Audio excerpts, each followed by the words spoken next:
Teman-teman, rumah Pak Jokowi sekarang menjadi salah satu tempat yang ingin sekali dikunjungi ya oleh warga. Bukan hanya warga yang tinggal di sekitaran sana, tapi juga di berbagai daerah di seluruh Indonesia, teman-teman. Bahkan ada yang dari luar negeri berkunjung ke rumah Pak Jokowi. Warga rela mengantri untuk ketemu Pak Jokowi ya, ingin berbincang-bincang sebentar, kemudian berfotoria dan yang lainnya. Dan memang respon-responnya ketika ditanya setelah bertemu dengan Pak Jokowi, mereka senang, bahagia, kemudian ada yang terharu juga sampai nangis, ada yang memang plong ya karena keinginannya dari dulu untuk bertemu dengan Pak Jokowi tersampaikan, teman-teman. Komentar-komentar positif di sosial media sangat banyak sekali, dan ada juga sih yang negatif kayak kunjungan ke rumah Pak Jokowi itu disebut settingan. Ada yang ngomong ketika Pak Jokowi touring itu main presiden-presidenan lah. Ya seperti itulah teman-teman. Yang tidak suka ya tetap tidak suka ya teman-teman. Yang suka pastinya mendoakan dan senang dengan Pak Jokowi, itu dia. Nah, kita sekarang akan lihat bagaimana nih suasana di sana ya ketika warga berkunjung ke rumah Pak Jokowi. Oke, kita langsung saja lihat videonya seperti apa.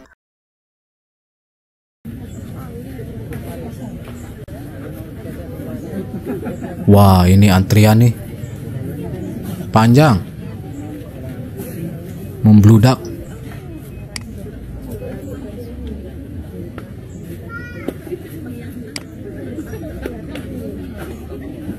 Sampai ke belakang, teman-teman.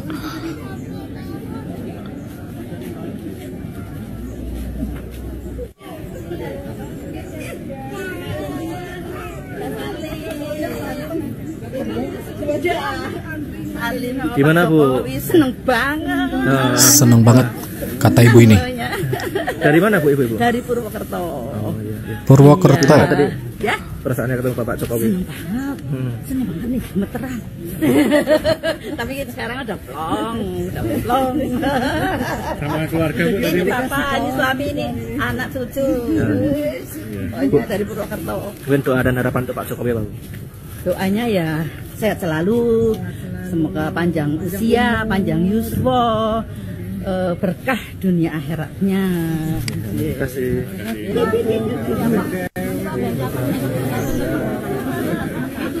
Ramai banget ya teman-teman. Nah ini ketika Pak Jokowi keluar,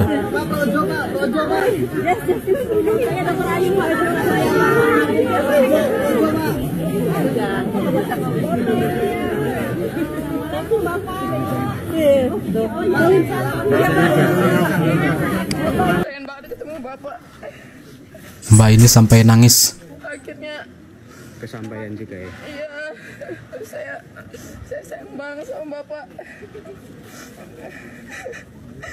Bapak udah ngasih Terharu ya presiden. Saya dulu nangis, bisa ketemu Pak Jokowi. tapi bisa ketemu sih akhirnya. Makasih. Nama Mbak? Nama Mbak? Saya ini Kadek Febi Rain Putri. Panggilannya Febi. Dari mana Mbak? Dari Bali, dari Karangasem Serayu. Mbak Putri gitu nggak? Iya. Siap, makasih. Wah jauh ya dari Bali. Mbak ini terharu udah bisa ketemu dengan Pak Jokowi. Sampai gemeteran katanya tangannya. Ini tamu dari Belanda, dari luar negeri.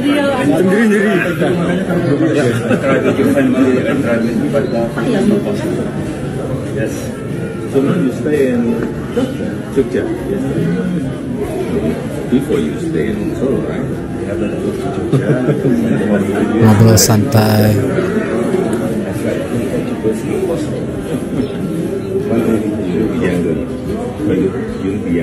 Ya, ya. Oke. Ya. Thank you ya. Thank you, Pak.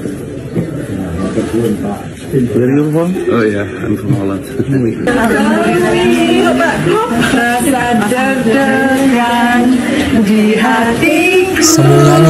Mau ketemu dengan Bapak Jokowi, Bapak Jokowi, mantan presidenku yang selalu ada di dalam hatiku. Ya Allah, Bapak.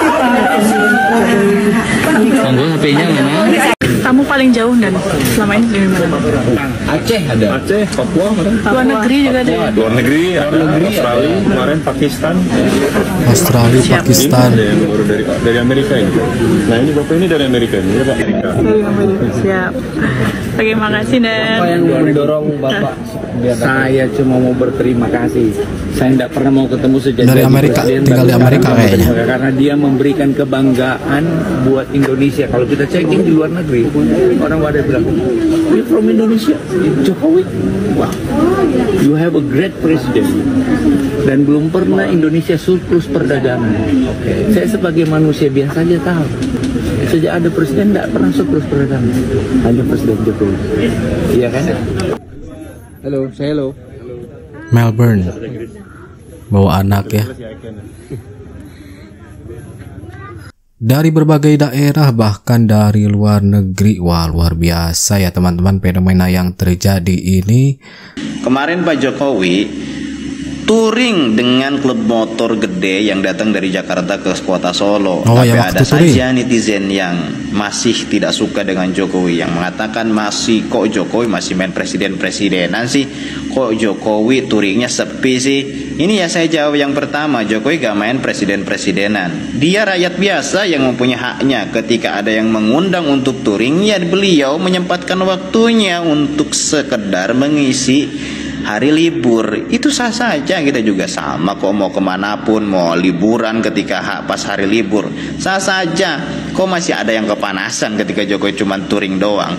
Ada juga yang mengatakan katanya kok sepi sih touringnya Jokowi dengan klub motor tersebut, padahal sudah dikonfirmasi oleh ketua klub motor bahwasanya rekan-rekan kami ada yang badannya kurang fit sehingga harus istirahat untuk melanjutkan perjalanan dari kota Solo ke kota yang lain. Itu sudah dikonfirmasi oleh ketua klub motor tersebut. Tapi apalah daya, mereka kan tidak mau mencari informasi seobjektif mungkin. Mereka hanya mencari informasi yang menguntungkan narasi mereka. Itulah mereka hari ini, ya. Kira-kira kalau misalkan Jokowi gak touring ataupun touringnya rame gitu ya kan, dengan klub motor yang 12 orang itu hadir, mungkin mereka masih juga ya membuat narasi kok mau sih bikin macet aja ini dan itu, pasti kayak gitu.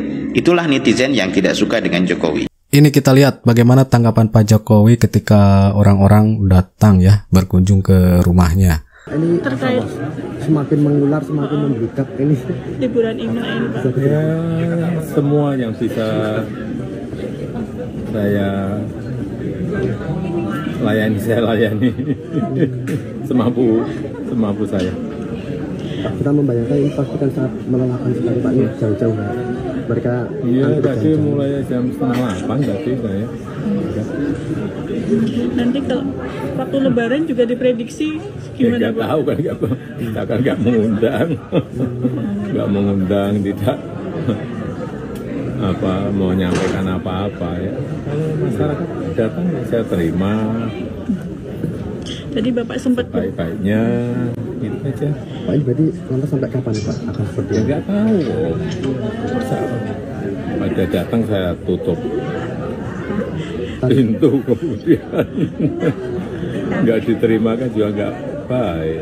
Nah itu ya pernyataan dari Pak Jokowi atau tanggapannya, menerima dengan baik ketika ada tamu yang datang berkunjung. Pak Jokowi juga ngomong tidak diundang, kata Pak Jokowi. Berarti warga ya dengan suka hati datang atas dasar kemauan sendiri ya teman-teman. Dan Pak Jokowi menyambutnya dengan baik tentu saja di sini. Kalian tahu nggak, inilah alasan kenapa saya ngefans sama Jokowi. Ini dia. Disclaimer, ini sama sekali tidak ada agenda politik dan saya tidak di-endorse oleh siapapun dan ini murni ngefans secara pribadi. Oke, jadi alasan pertama kenapa saya ngefans sama Jokowi adalah bahwa beliau adalah sosok yang berani beda, baik secara personal, penampilan maupun cara mengambil keputusan. Satu bukti yang bisa kita lihat bahwa Pak Jokowi adalah orang yang berani beda adalah cara dia berpakaian sebagai seorang politisi. Pada saat Jokowi nyalon gubernur DKI Jakarta pada tahun 2012, beliaulah satu-satunya orang yang berani tampil menggunakan batik kotak-kotak. Di saat politisi lain itu berpakaian formal. Dan dari cara mengambil keputusan, Pak Jokowi ini juga termasuk orang yang berani mengambil risiko. Seperti halnya pada saat mengunjungi Duga Papua, berusaha menengahi Ukraina dan Rusia pada saat lagi konflik, hingga mengunjungi Presiden Amerika untuk menghentikan serangan di Gaza. Yang kedua, Pak Jokowi adalah sosok yang sangat sabar. Kita mau lihat ini ya, saya sudah bisa membayangkan bagaimana teori yang dikonstruksi oleh Mas Hasto dalam riset disertasi beliau yang menggariskan tentang teori leadership ya, authoritarian populism leadership ya. Jadi kepemimpinan yang populer tetapi otoriter begitu ya. Tetapi itu berbanding terbalik dengan respon publik. Jadi sebenarnya kalau kita mau tahu tentang kenyataan yang senyatanya itu, tanya publik. Makanya selalu ada yang namanya evaluasi atau survei kepuasan publik. Nah, ini tidak perlu disurvei, dilihat saja ya di Terawang dan dirasakan bagaimana atmosfer kecintaan itu mengalir kepada sosok Presiden Republik kita yang ke-7. Tentu ya, semua presiden kita cintai ya, tapi ini karena kita bahas tentang persoalan fenomena sosial politik di depan mata kita, ya kita bicara tentang hal itu. Dengan teori apa kita ingin menjelaskan tentang persoalan fenomena Pak Jokowi dengan destinasi wisata sosial politik ini? Saya kira bisa kita jelaskan dalam konteks teori simplitas ya, teori kesederhanaan ya gitu, teori ya sederhana ya.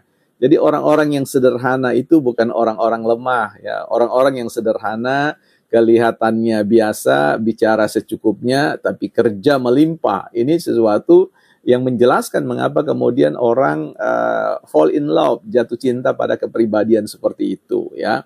Bahkan apalagi sosok ini betul-betul dihajar di sana-sini, kerja untuk masyarakat tetapi kemudian seolah-olah dijadikan sampah, dan ini membuat kebangkitan ya, kemarahan dalam diri masyarakat dengan cara fall in love ya, jatuh cinta dalam konteks rasa terima kasih seperti itu.